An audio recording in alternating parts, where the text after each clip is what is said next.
బిలావల్ భుట్టో జర్దారి మొన్ననే సింధు జలాలు ఇవ్వకపోతే ఆ జలాల స్థాయిలో రక్తాన్ని పారిస్తాం భారతదేశంలో, అట్లాగే 2 నదుల్ని మాకు వదిలిపెట్టకపోతే 6 నదుల్ని లాక్కుంటాం లాంటి స్టేట్మెంట్లు ఇచ్చినటువంటి వ్యక్తి పాకిస్తాన్ నుంచి.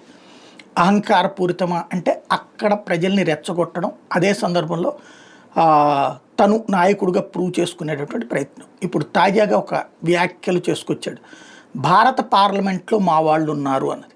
భారతదేశంలో మా వాళ్ళు ఉన్నారంటే అర్థం ఉంది, ఎందుకంటే స్లీపర్ సెల్స్లుగా ఇక్కడ వాళ్ళు ఉన్నారన్నటువంటిది వాస్తవం.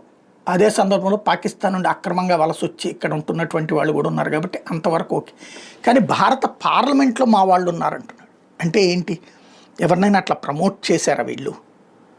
ఏదో సినిమాలో చూపెట్టినట్టు కింద స్థాయి నుంచి పై స్థాయి దాకా మ్యానిపులేట్ చేసామన్నా ప్రమోట్ చేశారా? లేదా ఉన్నటువంటి వాళ్ళని ఓన్ చేసుకుంటున్నారా? ఎవరినన్నా వాళ్ళని ఏమన్నా తమ వైపుకి తిప్పుకున్నారా? హనీ ట్రాప్స్ ద్వారానో ఫైనాన్షియల్ ట్రాప్స్ ద్వారానో తేలాలి.